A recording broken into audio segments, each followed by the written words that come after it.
নমস্কার তোমাদের সবাইকে সানা স্মাইল এডুকেশন সেন্টারে স্বাগত জানিয়ে আজকের ক্লাসটি শুরু করছি।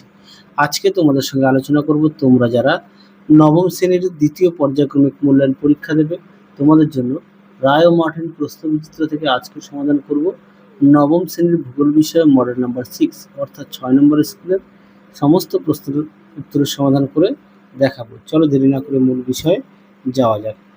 প্রথমে দেখো আছে ভারতের এক দাগে আছে ভারতের প্রমাণ দ্রাঘিমা হলো 82°30' পূর্ব, অপশন সি। দুই আছে আল্পস হলো একটি ভঙ্গিল পর্বত, অপশন বি। পরবর্তী প্রশ্ন দেখো কি আছে। পরবর্তী আছে 1 ঘন্টা পৃথিবী তার পরিধির, উত্তরটা লিখবে 15°, অপশন এ। 4 দাগে দেখো 4 দাগের প্রশ্নের উত্তরটা হবে অপশন বি, রেগুলেট। পরেরটা আছে 5 দাগ, 5 দাগের প্রশ্নের উত্তরটা হবে অপশন এ, তুরান। পরবর্তী আছে 6 দাগ, 6 দাগের প্রশ্নের উত্তরটা হবে বাংলাদেশ। তোমরা প্রশ্ন একটু দেখে নিও, হ্যাঁ।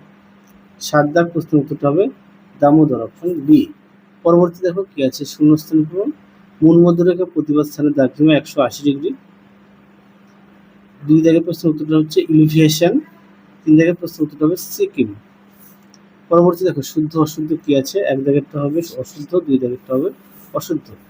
সি দাগে দেখো একটি বাক্যে উত্তর দাও। 1 দাগে আছে পৃথিবীর বৃহত্তম গ্রস্ত উপত্যকা কোনটি, উত্তরটা হবে পূর্ব আফ্রিকার গ্রস্ত উপত্যকা।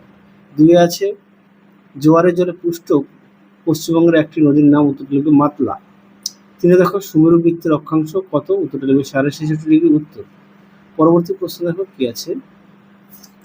পরবর্তী প্রশ্ন হচ্ছে 3 দাগের 3-1 প্রতিবাদ স্থান কাকে বলে। দেখো প্রশ্ন উত্তর, প্রতিবাদ স্থান কাকে বলে।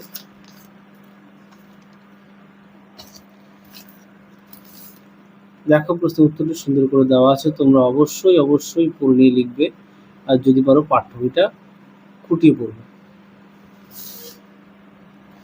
দেখো উত্তরের বাক্যাংশটুকু। পরবর্তী প্রশ্ন দেখো নিরক্ষরেখাকে মহাবৃত্ত বলা হয় কেন। দেখো উত্তরটি সুন্দর করে দেওয়া আছে, অবশ্যই ভালো করে পড়বে এবং পড়ে নিয়ে লিখবে। 2 দেখো পুঞ্জিত ক্ষয় কাকে বলে। দেখো প্রশ্ন উত্তর, পুঞ্জিত ক্ষয় দেখে নাও কাকে বলে, সুন্দর করে দেওয়া আছে, তোমরা অবশ্যই পড়ে নিয়ে লিখবে। পরবর্তী প্রশ্ন দেখো কি আছে, নগ্নি ভবন কাকে বলে। দেখো নগ্নি ভবন সুন্দর করে দেওয়া আছে, তোমরা অবশ্যই ভালো করে এখান থেকে এই পর্যন্ত পড়ে নিয়ে লিখবে। পরবর্তী প্রশ্ন দেখো কি আছে, বরেন্দ্র ভূমি কাকে বলে। বরেন্দ্র ভূমি, আচ্ছা বরেন্দ্র ভূমি, হ্যাঁ দেখো বরেন্দ্র ভূমি কাকে বলে দেখে নাও। প্রতিটা প্রশ্নের পাশে পৃষ্ঠা নাম্বার দেওয়া আছে, তোমাদের সুবিধার্থে একটু দেখে নিও। পরবর্তী দেখো কি আছে, পশ্চিমী ঝামেলা দেখো, বা পশ্চিমী ঝঞ্ঝা যেটা বলে, একই প্রশ্ন, দেখে নাও উত্তরটি। পরবর্তী প্রশ্ন দেখো কি আছে, 4 দাগে ল্যাটেরাইট মাটির দুটি বৈশিষ্ট্য। দেখো ল্যাটেরাইট মাটির বৈশিষ্ট্য, ল্যাটেরাইট মৃত্তিকা বৈশিষ্ট্য দেখে নাও। এখানে বেশ কটি দেওয়া আছে, 5টি দেওয়া আছে, 1 2 3 4 5, হ্যাঁ 1 2 3 4 5টি দেওয়া আছে, এখান থেকে এই পর্যন্ত বৈশিষ্ট্য দেওয়া আছে। পরবর্তী দেখো অথবা দিয়ে ম্যানগ্রোভ উদ্ভিদের প্রধান দুটি অভিযোজনগত বৈশিষ্ট্য। দেখো প্রশ্ন উত্তরটি সুন্দর করে দেওয়া আছে, অবশ্যই পড়ে নিয়ে লিখবে, যদি পারো খাতায় লিখে নিয়ে পড়বে। পরবর্তী দেখো 4 দাগের প্রশ্ন কি আছে, নিচের প্রশ্নগুলি উত্তর দাও। একে আছে অক্ষরেখা দ্রাঘিমারেখার পার্থক্য, দেখো উত্তরটি অবশ্যই তোমরা বিষয়গুলো উল্লেখ করবে, দেখে নাও।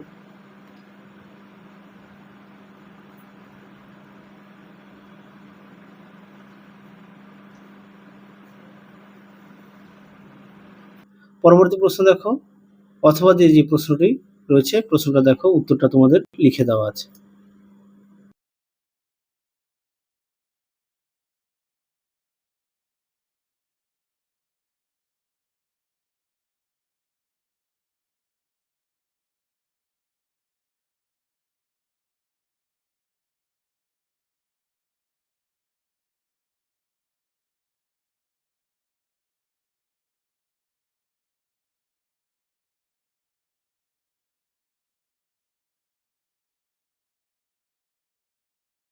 পরবর্তী দেখো 2 দাগের আবহবিকার ও ক্ষয়ী ভবনের 3টি পার্থক্য।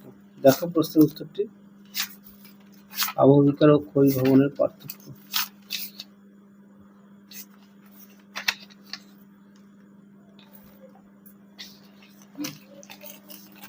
দেখো প্রশ্নের উত্তরটি সুন্দর করে দেওয়া আছে, অবশ্যই বিষয়গুলো উল্লেখ করবে।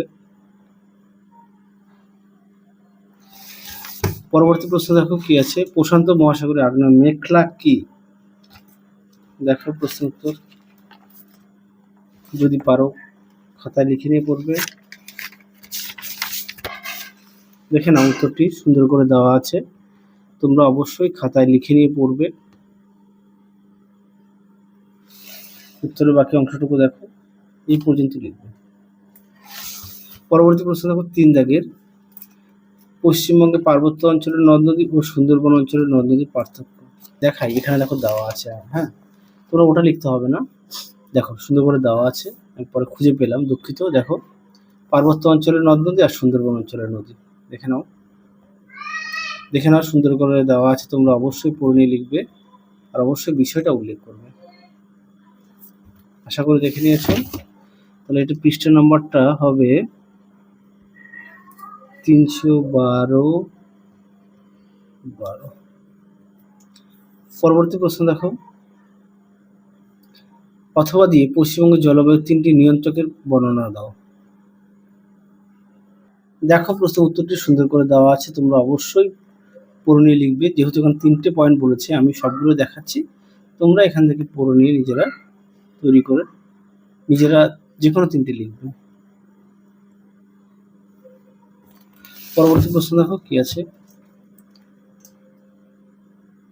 এটা হয়ে গেল 4 দাগ, পশ্চিমবঙ্গ মালভূমি অঞ্চলের ভূ প্রকৃতির বর্ণনা দাও। 3। দেখো প্রশ্ন উত্তরটি, তোমরা এখান থেকে পড়ে নিয়ে লিখবে।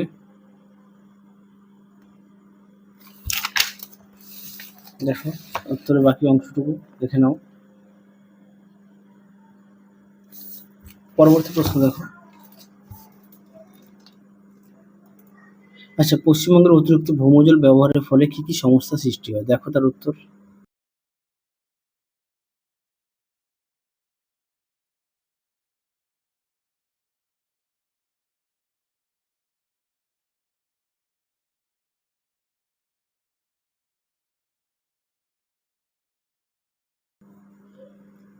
পরবর্তী দেখো 5 দাগের পশ্চিমবঙ্গের পার্বত্য অঞ্চলের অবস্থান ও ভূপ্রকৃতির সংক্ষিপ্ত বিবরণ দাও। দেখো উত্তরটি দেখে নাও, তোমরা যদি পারো খাতায় লিখে নিয়ে পড়বে। দেখো তার উত্তর। পরবর্তী দেখো 2 দাগ, প্রতিস্থাপন তথ্যের আলোকে ভঙ্গিল পর্বতের উৎপত্তি গঠন বর্ণনা করো, ব্যাখ্যা করো। খুব গুরুত্বপূর্ণ এই প্রশ্নটা, অনেক মডেল সেটে দেখলাম আছে, অবশ্যই তোমরা ভালো করে পড়বে। দেখো উত্তরটি তোমরা এখান থেকে লিখবে।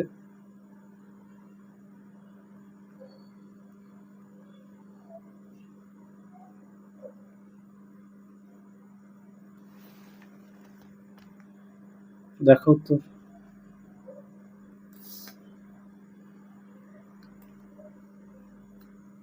এই পর্যন্ত তোমরা লিখবে। তাহলে চলো আজকের মতো এখানেই সমাপ্ত করছি, আবার দেখা হবে খুব শীঘ্রই তোমাদের পরবর্তী ভিডিওতে। তোমরা সবাই সুস্থ থাকো, ভালো থাকো, আজকের মতো টাটা।